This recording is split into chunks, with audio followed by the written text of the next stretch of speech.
김건희 특검이 권성동 의원을 소환할 방침이다라고 그렇게 예견한 그런 기사가 나왔습니다. 권성동 의원을 소환할 방침이다. 조만간 조사 일정을 조율한다. 그리고 또 국민의힘 당사 압수수색 재청구 방침까지 밝힌 터라 당 지도부 또는 당과 특검 수사기관 사이의 어떤 갈등 양국은 계속될 것 같습니다. 그렇죠. 지금까지는 이제 비대위에서 특검의 압수수색을 막았다고 볼 수 있고 또 후보자들도 물리적으로 당사 현관에서 이렇게 기거하면서 물리적으로 막는 장면이 보여졌는데 새 지도부가 출범한 후에도 그런 방식을 통해서 막는다는 것은 상상하기가 어렵습니다. 뭔가 여론을 바꾼다든지 또는 뭔가 합리적인 방법으로 특검에서 당원 명부를 가져가겠다는 것만은 맞겠다 하는 것에 대해서 국민을 설득할 수 있는 그런 방법이 필요하겠죠. 또 이 새 지도부는 전당대회 과정에서 보여줬던 당의 이 분열상을 조기에 진정시켜야 될 의무가 또 있습니다. 이 작업과 함께 특검으로부터의 수사 칼날에 대해서도 방어해야 하는 여러 가지 어려운 문제가 있는 지도부이기 때문에 아마 출범 직후부터 대단히 바쁘게 그리고 기민하게 움직여야 할 걸로 보입니다. 그런데 김문수, 장동혁 후보 둘 중에 누가 되더라도 순순히 협조하자라고 할 가능성은 거의 없어 보이거든요.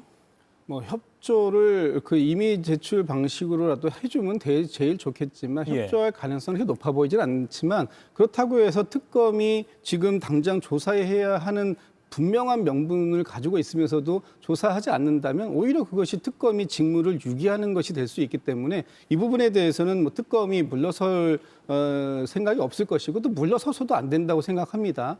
지금 권성동 의원 같은 경우에는 이미 압수수색을 받은 지가 상당 시간이 지났습니다. 그리고 통일교 측에서 나오는 어떤 그 자료들 지금 이제 그 압수수색을 통해서 나온 것들 문자 메시지라든가 여러 가지 것들을 보면 지금 권성동 의원이 당시에 통일교 쪽하고 상당히 유착 관계가 있었던 부분들이 있었다라는 것들이 확인이 되어 가고 있는 중이고요.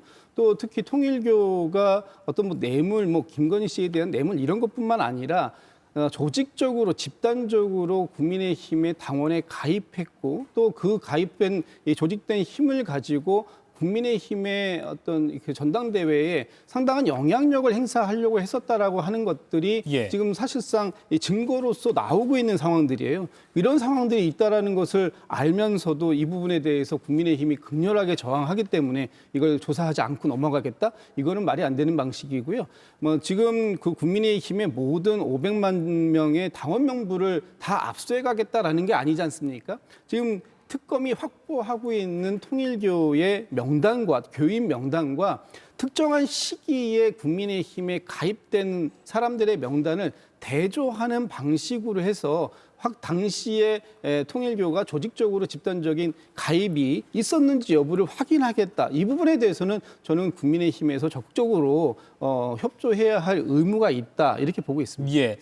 그런데 오늘 전당대회 날인데 정청래 민주당 대표가 10번이고 100번이고 국민의힘은 해산감이다라고 말하기도 했습니다.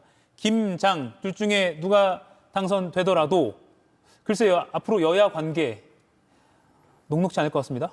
일단 정청래 당대표가 전당대회 과정에서 선명성을 강조하기 위해서 이런 말씀 하실 수도 있다고 봤는데 이제 여당 대표잖아요. 여당 대표된 입장에서 자꾸 이런 말씀을 하시는 게 국민들 전체를 봤을 때 어떤 도움이 되겠느냐를 먼저 생각해 봐야 할 것이고 저희 당하고 악수도 안 한다고 했습니다. 악수는 사람하고만 한다고 했는데 본인 당선되고 나서 제1야당에 예방도 안 했어요. 그런데 26일에 저희 당의 새 대표가 선출이 되면 아마 그 대표는 민주당 대표를 예방을 할 겁니다. 그건 어떻게 처리할 거냐. 오겠다는 사람을 안 받겠다고 할 건지 거기서부터도 시험대에 들어가는 거예요. 그래서 말이 앞서면 안 된다. 지금 얘기한 것도 위헌정당 심판 제소는 법무부 장관이 하는 겁니다. 과연 이재명 대통령도 정청래 당대표와 생각이 같은지 거기에 대해서 법여권 내부에서도 많은 얘기들이 있잖아요. 제가 그 분란에 대해서 얘기하고 싶은 게 아니라 체계에도 없는 것을 자꾸 국회에서 어떻게 하겠다는 것처럼 주장하는 것 자체가 법여권 전체로 봐서도 좋지 않다. 이 말씀이 너무 앞서서 좀 자제해 주시기로 부탁드립니다. 다만 또 국민의힘 새 지도부가 뭔가 내란 의혹에 대한 사과나 이런 게 좀 필요하다라는 여론도 못지 않습니다.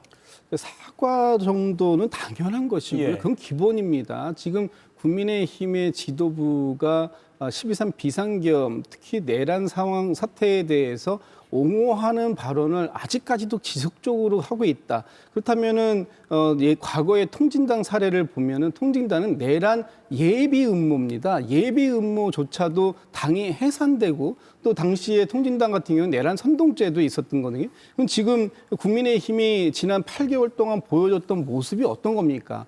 국민의힘의 1호 당원이라고 하는 윤석열 전 대통령은 비상계엄을 통해서 내란을 했고요. 그리고 당시에 원내대표는 비상계엄 해제를 방해하려고 한다라는 지금 의혹으로 수사가 진행될 수밖에 없는 상황에 있고, 거기에 또 윤석열 전 대통령을 체포하려고 했을 때 40명이 넘는 국회 국민의힘 소속 의원들이 나가가지고 몸으로 스크럼을 짜고 체포를 방해했고, 예. 그리고 서부지법 폭동에 대해서도 지금 일정하게 누군가 이 뒤에서 조직적으로 선동한 부분이 있는 거 아니냐, 이런 의혹들이 지금 내란 특검을 통해서 수사가 진행되고 있는 거예요. 그러니까 지금 현재 시점에서 국민의힘을 해산시키겠다가 아니라 이런 과정들, 지금 많은 의혹들이 있는 것들이 사실로 확인이 된다면 국민의힘은 그에 합당한 책임을 져야 할 것이다라는 것이고, 그렇게 된다면 민주적으로 정당을 운영해야 한다라는 헌법 정신을 위반한